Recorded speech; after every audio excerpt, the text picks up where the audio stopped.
سورہ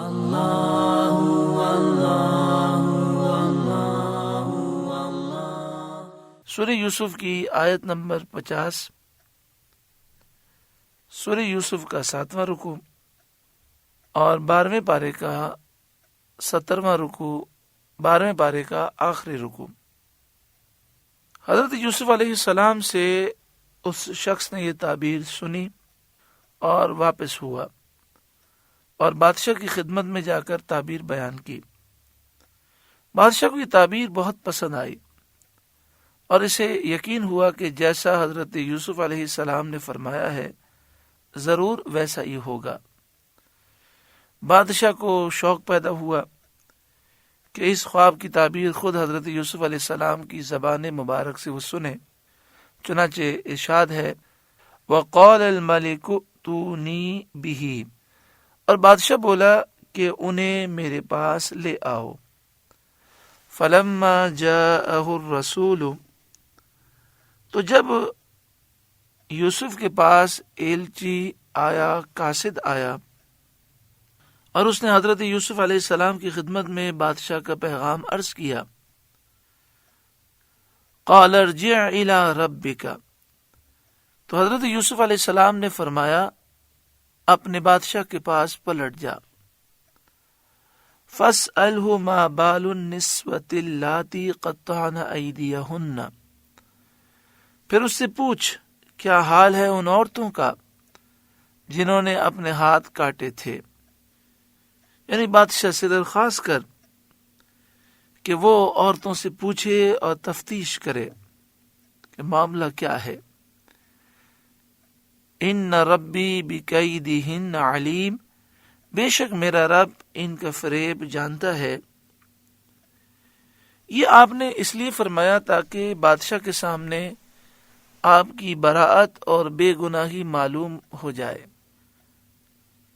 اور یہ اس کو معلوم ہو کہ یہ قید طویل بے وجہ ہوئی، تاکہ آئندہ حاسدوں کو بات کرنے کا موقع نہ ملے، اور بادشاہ کا دل اچھی طرح صاف ہو جائے کہ آپ نے کوئی گناہ نہیں کیا تھا جس وجہ سے آپ کو جیل میں ڈالا گیا، آپ بے گناہ ہیں اور آپ پر یہ ظلم ہوا ہے۔ اس سے معلوم ہوا کہ تہمت کو دور کرنے میں کوشش کرنا ضروری ہے۔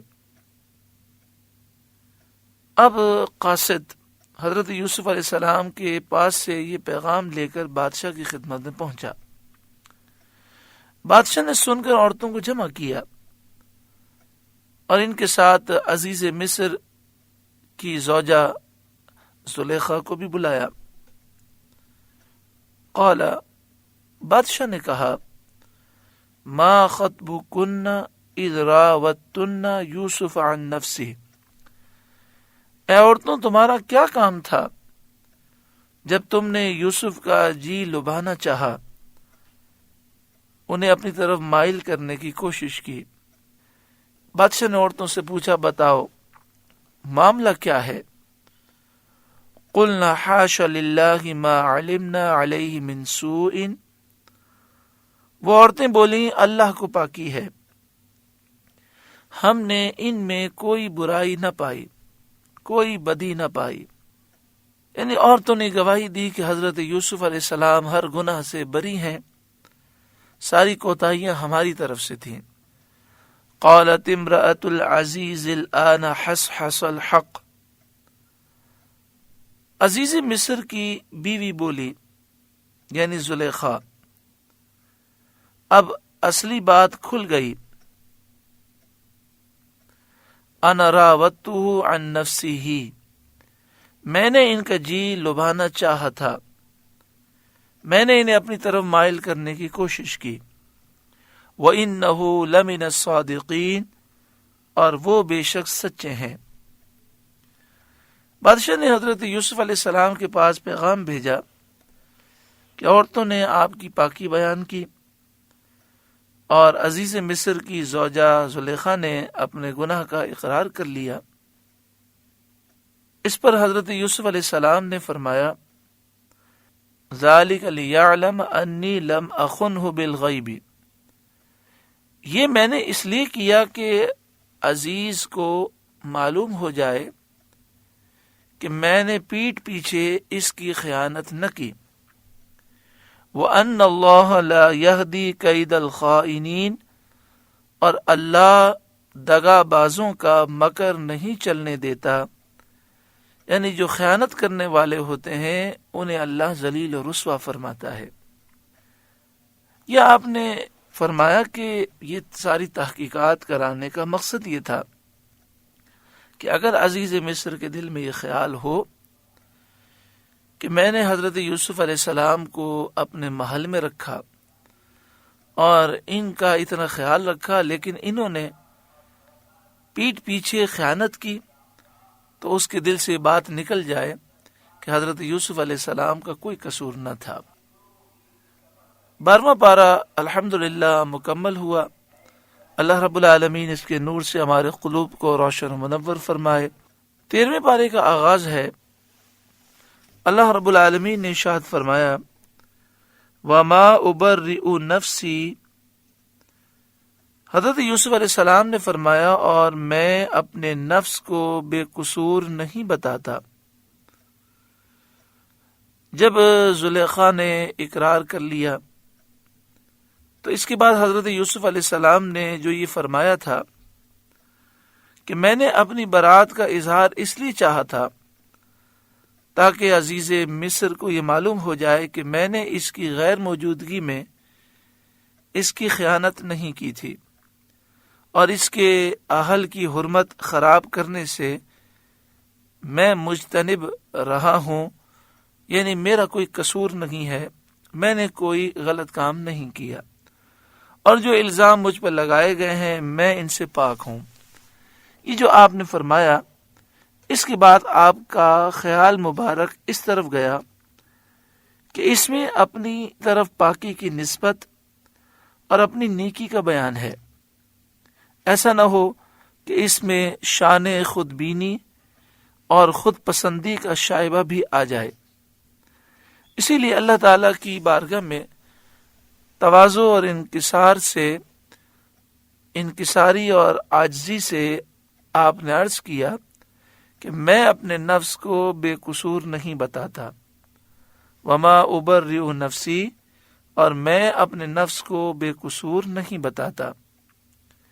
مجھے اپنی بے گناہی پر ناز نہیں ہے، اور میں گناہ سے بچنے کو اپنے نفس کی خوبی قرار نہیں دیتا.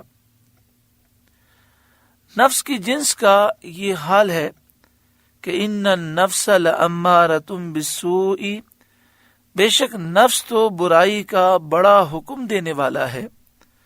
الا ما رحم ربی، مگر جس پر میرا رب رحم کرے. یعنی اپنے جس مخصوص بندے کو اللہ تعالیٰ اپنے کرم سے معصوم کرے تو اس کا برائیوں سے بچنا اللہ کے فضل اور اس کی رحمت سے ہے، اور معصوم کرنا اسی کا کرم ہے. یعنی حضرت یوسف علیہ السلام نے یہاں یہ فرمایا کہ جو میں گناہ سے پاک رہا تو اس کی وجہ یہ ہے کہ اللہ تعالیٰ نے مجھے معصوم پیدا کیا. اللہ تعالیٰ کا یہ فضل ہے، یہ اللہ کی رحمت ہے. میں اپنے کمال اور اپنی بڑائی کا ذکر نہیں کر رہا. ان ربی غفور الرحیم، بے شک میرا رب بخشنے والا مہربان ہے. اس میں ہمارے لیے بڑی ہی اہم نصیحت ہے کہ جب بھی اچھا کام ہو جائے ہم دل میں یہ یقین رکھیں کہ اس میں میرا کوئی کمال نہیں، یہ محض اللہ کا فضل ہے. اور انسان کو عاجزی کرنی چاہیے. رب جس پر چاہتا ہے کرم فرماتا ہے. جب بادشاہ کو حضرت یوسف علیہ السلام کے علم اور امانت کا حال معلوم ہوا اور وہ آپ کے حسن صبر، حسن ادب، قید خانے والوں کے ساتھ احسان، محنتوں اور تکلیفوں پر ثبات اور استقلال رکھنے پر مطلع ہوا. یعنی جب اس نے آپ کا علم دیکھا، آپ کی امانت کے متعلق سماعت کیا، جب اسے پتہ چلا کہ آپ نے کس طرح صبر کیا، آپ نے قیدیوں کے ساتھ کتنا اچھا سلوک کیا اور تکلیفوں پر کس قدر آپ ثابت قدم رہے، تو یہ ساری باتیں سن کر اس کے دل میں آپ کا بہت ہی عظیم اعتقاد پیدا ہوا اور یہ آپ کا عقیدت مند بن گیا۔ وقال الملک ائتونی بہ استخلصہ لنفسی، اور بادشاہ بولا انہیں میرے پاس لے آؤ کہ میں انہیں خاص اپنے لیے چن لوں اور اپنا مخصوص بنا لوں۔ چنانچہ اس نے معززین کی ایک جماعت، بہترین سواریاں اور شاہانہ ساز و سامان اور نفیس لباس لے کر قید خانے بھیجی، تاکہ حضرت یوسف علیہ السلام کو نہایت تعظیم و تکریم کے ساتھ ایوان شاہی میں لائیں۔ ان لوگوں نے حضرت یوسف علیہ السلام کی خدمت میں حاضر ہو کر بادشاہ کا پیغام عرض کیا۔ حضرت یوسف علیہ السلام نے قبول فرمایا اور قید خانے سے نکلتے وقت آپ نے قیدیوں کے لیے دعا فرمائی۔ جب قید خانے سے باہر تشریف لائے تو اس کے دروازے پر لکھا، یہ بلا کا گھر، زندوں کی قبر اور دشمنوں کی بدگوئی اور سچوں کے امتحان کی جگہ ہے۔ یعنی قید خانے کے متعلق آپ نے یہ لکھا کہ یہ ایک ایسا گھر ہے جس میں بلائیں ہی بلائیں ہیں، یہ قید خانہ زندوں کے لیے قبر ہے اور سچے لوگوں کے لیے امتحان کی جگہ ہے۔ اسے معلوم ہوا کہ جیل میں اگر کوئی سچا آدمی چلا جائے تو اس کا جیل میں جانا اس کا امتحان ہوتا ہے، اللہ تعالیٰ اس کے درجات بلند فرماتا ہے۔ پھر آپ نے غسل فرمایا، پوشاک پہنی، شاہی لباس پہنا اور ایوان شاہی کی طرف روانہ ہوئے۔ جب قلعے کے دروازے پر پہنچے تو آپ نے فرمایا، میرا رب مجھے کافی ہے، اس کی پناہ بڑی ہے اور اس کی ثنا برتر ہے اور اس کے سوا کوئی معبود نہیں۔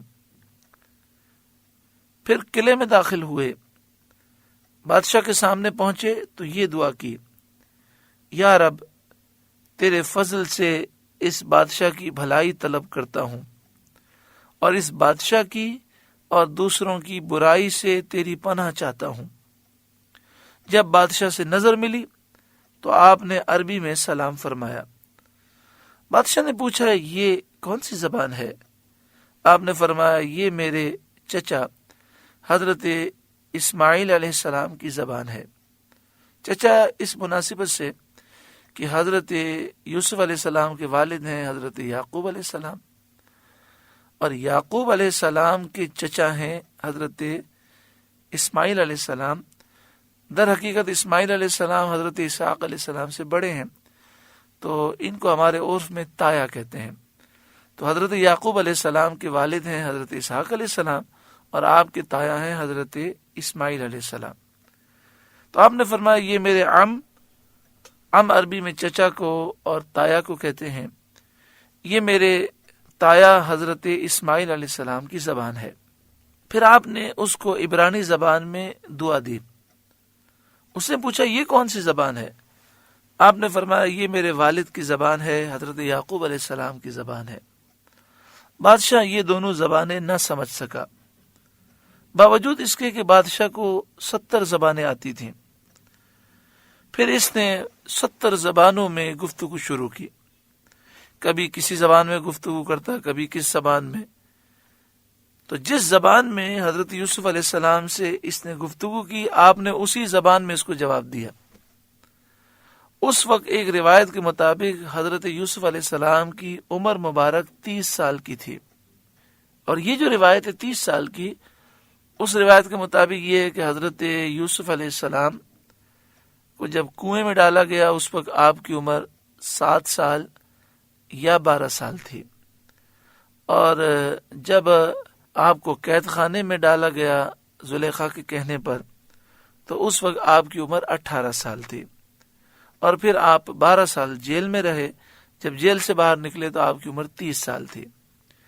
اس عمر میں یہ علوم کی وسعت دیکھ کر بادشاہ کو بہت حیرت ہوئی اور اس نے آپ کو اپنے برابر جگہ دی. فلما کلمہ، پھر جب اس سے بات کی، قال انک الیوم لدینا مکین امین، بادشاہ نے کہا بے شک آج آپ ہمارے یہاں معزز معتمد ہیں. بادشاہ نے درخواست کی کہ حضرت یوسف علیہ السلام اس کے خواب کی تعبیر اپنی زبان مبارک سے سنا دیں. حضرت یوسف علیہ السلام نے خواب کی تعبیر سنانے سے پہلے پورا خواب تفصیل سے سنایا. بادشاہ بڑا حیران ہوا کیونکہ بادشاہ نے جو خواب سنایا تھا وہ خواب مجمل تھا، تو آپ نے وہ پورا خواب جو بادشاہ نے دیکھا تھا اس کی تفصیل سنائی. بادشاہ کہنے لگا آپ نے میرا خواب ہو بہو بیان فرما دیا. خواب تو عجیب تھا ہی، مگر آپ کا اس طرح بیان فرما دینا اس سے بھی زیادہ عجیب تر ہے. اب تعبیر ارشاد ہو جائے. آپ نے تعبیر بیان فرمانے کے بعد ارشاد فرمایا اب لازم یہ ہے کہ غلے جمع کیے جائیں اور ان فراخی اور بارشوں کے سال میں کثرت سے کاشت کرائی جائے، پیداوار کثرت سے پیدا کی جائے، اور غلے ماں بالوں کے محفوظ رکھے جائیں، اور لوگوں کی پیداوار میں سے 5واں حصہ لیا جائے. اس سے جو جمع ہوگا وہ مصر اور مصر کے ارد گرد کے رہنے والے لوگوں کے لیے کافی ہوگا. لوگ ہر طرف سے تیرے پاس غلہ خریدنے آئیں گے، اور تیرے یہاں اتنے خزانے اور اتنے مال جمع ہوں گے جو تجھ سے پہلے بادشاہوں کے پاس جمع نہ ہوئے تھے. بادشاہ نے کہا یہ انتظام کون کرے گا؟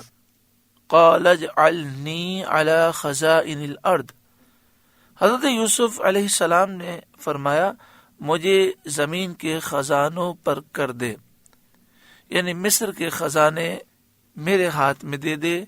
انی حفیظ علیم، بے شک میں حفاظت کرنے والا علم والا ہوں، یعنی اپنی حکومت کے تمام خزانے میرے سپرد کر دے.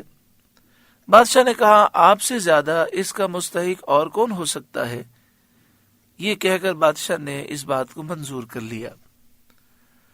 حضرت صدر افاضل مولانا نعیم الدین مراد آبادی علیہ رحمہ تفسیر خزائن العرفان میں یہ بات لکھنے کے بعد لکھتے ہیں مسائل.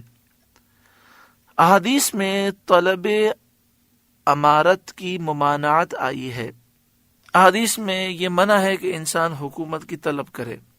تو فرماتے ہیں اس کے معنی یہ ہیں کہ جب ملک میں اہل موجود ہوں اور اقامت احکام الہی کسی ایک شخص کے ساتھ خاص نہ ہوں، یعنی ملک میں دوسرے لوگ ایسے موجود ہوں کہ جو اللہ تعالیٰ کے احکام کو نافذ کر سکتے ہیں، حکومت میں آ کر وہ احکام کو نافذ کر سکتے ہیں، اس وقت حکومت طلب کرنا، امارت طلب کرنا مکروہ ہے. لیکن جب ایک ہی شخص اہل ہو تو اس کو اللہ تعالیٰ کے احکام کو قائم کرنے کے لیے امارت طلب کرنا جائز ہے بلکہ واجب ہے. اور حضرت یوسف علیہ السلام اسی حال میں تھے. آپ رسول تھے، امت کے مسالے کے عالم تھے. آپ جانتے تھے لوگوں کی ضروریات کیا ہیں. یہ جانتے تھے کہ قحط شدید ہونے والا ہے جس میں مخلوق کو راحت اور آسانی پہنچانے کا یہی طریقہ ہے کہ آپ حکومت کی باغ دوڑ اپنے ہاتھ میں لے لیں. اس لیے آپ نے حکومت کو طلب فرمایا. دوسرا مسئلہ آپ نے یہ لکھا کہ ظالم بادشاہ کی طرف سے عہدے قبول کرنا بنیت اقامت عدل جائز ہے. یعنی ظالم بادشاہ کی طرف سے عہدہ قبول کرنا اور نیت یہ ہو کہ میں انصاف قائم کروں گا تو عہدہ قبول کرنا جائز ہے. تیسرا مسئلہ آپ نے یہ لکھا کہ اگر احکام دین کا اجرا کافر یا فاسق بادشاہ کی تمکین کے بغیر نہ ہو سکے تو اس سے مدد لینا جائز ہے. یعنی دین کے احکام کو جاری کرنے کے لیے کافر یا فاسق بادشاہ سے مدد لینے کی ضرورت ہو اور اس کے بغیر ممکن نہ ہو تو اس سے مدد لینا جائز ہے. اس کے بعد مسئلہ لکھا کہ اپنی خوبیوں کا بیان تفاخر اور تکبر کے لیے ناجائز ہے، یعنی اپنی خوبیوں کو بیان کرنا فخر کرنے کے لیے، تکبر اور بڑائی کرنے کے لیے ہو تو یہ ناجائز ہے، لیکن دوسروں کو نفع پہنچانے یا مخلوق کے حقوق کی حفاظت کرنے کے لیے اگر اظہار کی ضرورت پیش آئے تو ممنوع نہیں۔ مقصد یہ ہو کہ دوسروں کو فائدہ پہنچے یا لوگوں کے حقوق محفوظ رہیں تو اپنی خوبیوں کو بیان کیا جائے تو کوئی حرج نہیں۔ اسی لیے حضرت یوسف علیہ السلام نے بادشاہ سے فرمایا کہ میں حفاظت کرنے والا ہوں اور علم والا ہوں۔ وَكَذَلِكَ مَكَّنَّا لِيُوسُفَ فِي الْأَرْضِ، اور یوں ہی ہم نے یوسف کو اس ملک پر قدرت بخشی، یعنی اس ملک پر اقتدار دیا۔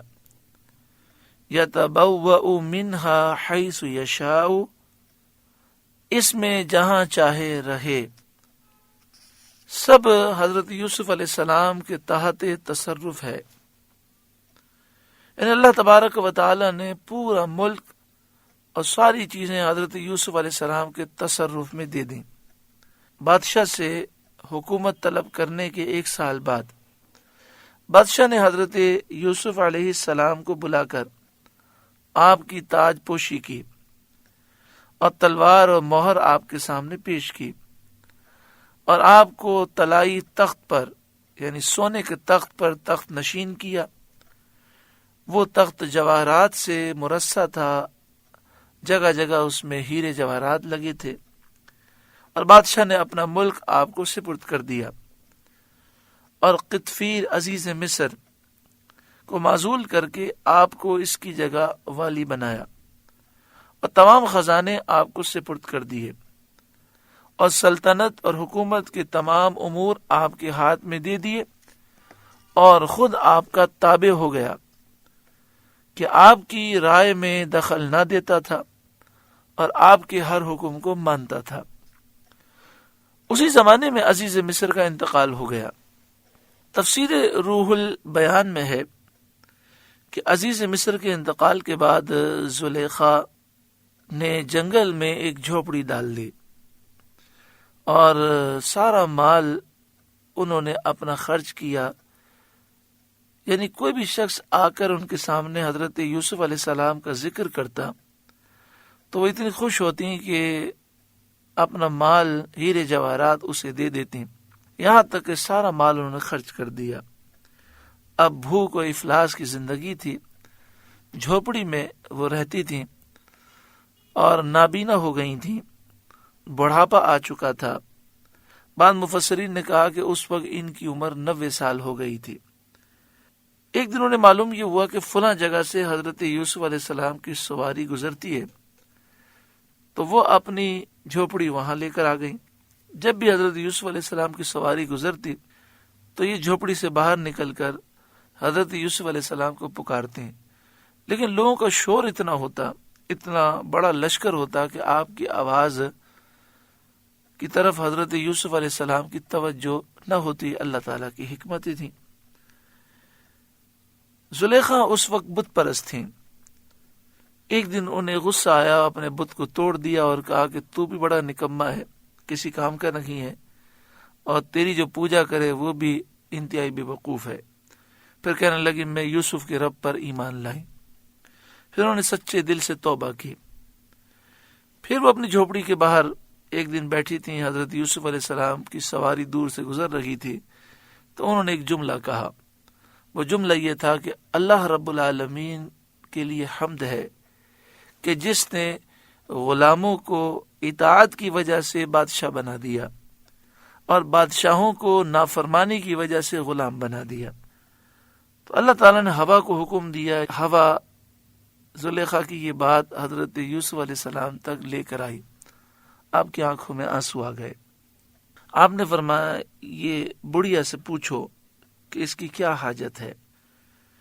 جب آپ کا خادم زلیخا کے پاس گیا تو زلیخا نے کہا کہ مجھے تم سے کوئی حاجت نہیں، یوسف سے حاجت ہے۔ تو خادم آپ کے محل میں لے آیا۔ تفسیر روح البیان میں لکھا کہ رات کو جب حضرت یوسف علیہ السلام اپنے کمرے میں عبادت کے لیے جانے لگے تو آپ کو بڑھیا کا خیال آیا. آپ نے خادم کو بلایا اور آپ نے فرمایا کیا تم نے اس بڑھیا کی حاجت پوری کر دی تھی؟ تو اس نے کہا کہ مجھے اس بڑھیا نے کہا کہ میری تم سے کوئی حاجت نہیں ہے، بلکہ میری حاجت جو ہے وہ یوسف علیہ السلام سے ہے. تو بڑھیا کو حضرت یوسف علیہ السلام کے سامنے حاضر کیا گیا. تو آپ نے دیکھا وہ نابینا ہے اور انتہائی بوڑھی ہے، اس کے لیے چلنا پھرنا بھی مشکل ہے. تو آپ نے فرمایا کہ تیری حاجت کیا ہے؟ تو اس نے کہا کہ یوسف علیہ السلام میں زلیخا ہوں، میں نے بہت گناہ کیے، اب میں آپ کے رب پر ایمان لائی ہوں، میں نے توبہ کی ہے. تو آپ دعا کریں کہ اللہ تعالیٰ میری مغفرت فرمائے. آپ نے فرمایا کہ تو نے جو جملہ کہا تھا وہی جملہ دوبارہ کہے. تو زلیخا نے کہا کہ تمام خوبیاں اللہ کے لیے ہیں، جس نے غلاموں کو اطاعت و فرما برداری کرنے کے بدولت بادشاہ بنا دیا اور بادشاہوں کو نافرمانی کی وجہ سے، گناہ کرنے کی وجہ سے غلام بنا دیا. تو حضرت یوسف علیہ السلام رونے لگے. آپ نے فرمایا اے بڑھیا، تو جو حاجت پیش کرے گی میں ضرور تیری حاجت پوری کروں گا. تو اس نے کہا کہ میری یہ حاجت ہے کہ میری جوانی دوبارہ لوٹائی جائے. تو حضرت یوسف علیہ السلام نے دعا کی. تفسیر روح البیان میں حضرت علامہ اسماعیل حقی علیہ رحمہ لکھتے ہیں کہ حضرت زلیخا 18 سال کی جوان ہو گئیں. پھر انہوں نے کہا کہ آپ دعا کریں کہ اللہ تعالیٰ مجھے بینائی عطا فرمائے. آپ نے دعا کی تو اللہ تعالیٰ نے بینائی عطا فرمائی، جسم کی ساری تکلیفیں دور ہو گئیں. اب انہوں نے کہا کہ یہ میری خواہش ہے کہ آپ مجھ سے نکاح کریں. تو حضرت یوسف علیہ السلام نے سر کو جھکا دیا، یعنی آپ نے کوئی جواب نہیں دیا. حضرت جبریل حاضر خدمت ہوئے اور آپ نے کہا کہ اللہ تعالیٰ حکم فرماتا ہے کہ میں نے اس کی توبہ قبول فرمائی ہے، آپ اس سے نکاح کر لیں. تو پھر حضرت یوسف علیہ السلام نے زلیخا سے نکاح کیا. اللہ تبارک و تعالی نے آپ کو اس سے 2 فرزند عطا فرمائے. حضرت علامہ صدر افاضل مولانا نعیم الدین مراد آبادی علیہ رحمہ نے ایک بیٹے کا نام افراسیم لکھا اور دوسرے کا نام میسا لکھا. اللہ تعالیٰ نے مصر میں حضرت یوسف علیہ السلام کی حکومت کو مضبوط کیا. آپ نے انصاف کی بنیادیں قائم کی. ہر مرد و عورت کے دل میں آپ کی محبت پیدا ہوئی. آپ نے قحط سالی کے ایام کے لیے غلوں کے ذخیرے جمع کرنے کی تدبیر فرمائی. اس کے لیے بہت وسیع اور عالی شان انبار خانے تعمیر فرمائے، یعنی گودام آپ نے تعمیر فرمائے اور بہت کثیر ذخائر جمع کیے.